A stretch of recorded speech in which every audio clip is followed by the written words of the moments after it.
이별이 두려워서 나를 사랑하지 못하면 결국 상대는 나를 떠날 겁니다.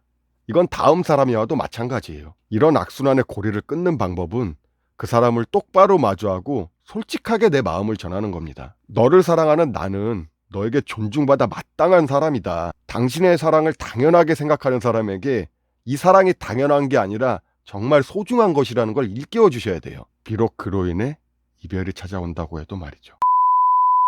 안녕하세요, 이신입니다. 오늘은 이별이 두려운 사람들에 대해 이야기를 해볼까 해요. 오늘 이 영상을 끝까지 보신다면 만남을 지속함에 있어 또는 어쩔 수 없이 헤어지게 되는 상황이 올지라도 왜 이별을 두려워하면 안 되는지에 대해 느끼는 바가 있을 거라 확신합니다. 그럼 바로 본론으로 들어갈게요. 보통 이별은 한 사람의 마음이 떠났을 때부터 시작됩니다.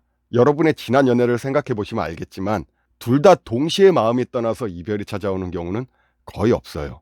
그리고 남은 한 사람은 떠난 그 사람의 마음을 누구보다도 잘 알고 있습니다. 바보가 아니라면요.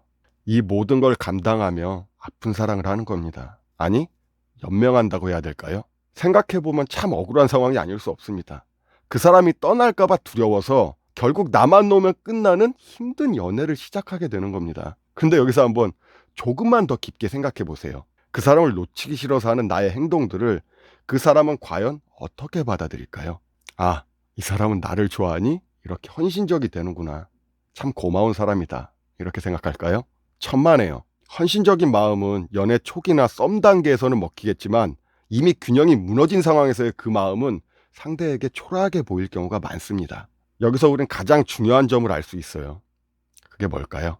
결국 이별이 두려워 그 사람에게 헌신하는 내 모습이 그 사람을 더 멀어지게 만들 수도 있다는 소리입니다. 그 사람의 잘못, 나의 아픔을 무시한 채 그 사람을 잡고 있는 건 절대 좋은 방법이 아니에요. 이 부분이 가장 중요합니다. 다시 한번 깊게 생각해 보세요. 이 사랑을 이어가고 싶다? 그럼 절대 헌신하지 마세요. 헌신은 그 사람이 나를 사랑하고 내가 그 사람을 사랑하고 그 사람이 나에 대한 고마움을 느낄 때 그때 해야 되는 겁니다. 이 마음을 몰라주는 사람에게 헌신할 필요 없어요. 단순히 그 사람을 잡고 싶어서 하는 거짓 헌신도 필요 없습니다. 그 사람을 잡고 싶으세요? 그럼 솔직하게 내 진심을 전하시길 바랍니다. 이 부분에서는 어떤 미사여구도 붙이지 마세요. 내가 생각하는 당신의 잘못, 나의 마음을 솔직하게 전달하셔야 됩니다.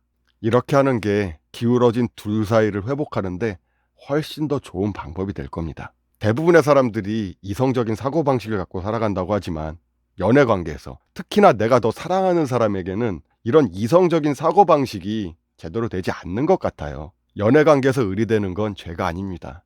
10쌍의 커플 중 10명은 의리고 100쌍의 커플이 있으면 100명은 의리되는 거예요. 정도와 기준의 차이만 있을 뿐입니다. 잘못이 있다면 얼마 안 되는 차이로 갑의 연애를 계속 지속하면서 그 사람의 마음을 헤아리지 못하는 상대에게 있습니다. 과연 이 사람들과의 만남을 유지할 필요가 있다고 생각하시나요? 저는 그럴 필요 없다고 생각합니다. 이별을 두려워하지 마세요. 이별을 두려워해서 아무 말도 하지 못한다면 결국 어떻게든 만남을 이어갈 수는 있겠지만 나만 놓으면 끝나는 연애는 한계가 있습니다. 용기를 내보세요. 그 사람과의 싸움을 불사하고라도 솔직한 마음을 전하세요. 딱 한 번만 싸워보시면 그 사람의 진심을 알 수 있습니다. 그로 인해 그 사람과의 만남을 이어가거나 나의 마음을 정리하는데 큰 도움이 될 거예요. 그리고 덧붙이자면 이건 남자보다 여자분들에게 발현되는 특징인데 애초에 이별을 염두에 두고 마음을 정리하시는 분들이 있습니다. 무슨 말인지 아시겠죠? 이미 이별하기로 마음 먹고 그 사람과의 거리를 조금씩 두기 시작하는 겁니다. 이별의 아픔을 줄이기 위해 그 사람을 곁에 두고 하나하나씩 잊어가는 거죠. 그리고 이젠 이 사람이 없어도 괜찮을 것 같다. 그러면 그때 이별을 통보하는 거죠. 참 잔인한 방법이죠. 이런 상황에서까지 그 사람을 잡으려 한다면 내 자신이 얼마나 초라해지겠습니까? 안 그래요? 상대는 당신의 마음 따위는 모른 채 지금 보이는 당신의 모습만 보고, 그러니까 그 사람을 잡으려는 나의 모습만, 헌신적인 나의 모습만 보고 오히려 이별을 통보하길 잘했다고 생각할 겁니다. 그리고 이런 방법으로 이별을 통보하는 사람은 이미 마음의 정리를 충분히 한 후이기 때문에 돌아올 확률도 굉장히 낮습니다. 이런 분들은 그냥 보내주는 게 맞아요. 사랑한다면 보내주는 방법도 배워야 됩니다. 많은 분들이 이별을 하면 사랑에 실패했다고 생각을 합니다. 이건 정말 잘못된 생각이에요.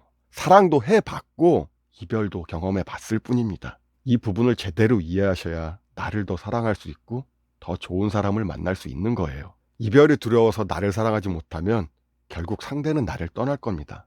이건 다음 사람이 와도 마찬가지예요. 이런 악순환의 고리를 끊는 방법은 그 사람을 똑바로 마주하고 솔직하게 내 마음을 전하는 겁니다. 너를 사랑하는 나는 너에게 존중받아 마땅한 사람이다. 당신의 사랑을 당연하게 생각하는 사람에게 이 사랑이 당연한 게 아니라 정말 소중한 것이라는 걸 일깨워 주셔야 돼요. 비록 그로 인해 이별이 찾아온다고 해도 말이죠. 기억하세요. 이별을 두려워할수록 상대를 사랑하기 힘들어집니다. 이별의 아픔, 후폭풍 등이 상대를 사랑하는 마음보다 더 크게 와닿는다면 결국 그 사람은 내게서 멀어지게 된다는 사실을 꼭 인지하시길 바랍니다. 제가 준비한 영상은 여기까지입니다. 오늘도 멋진 하루 되세요.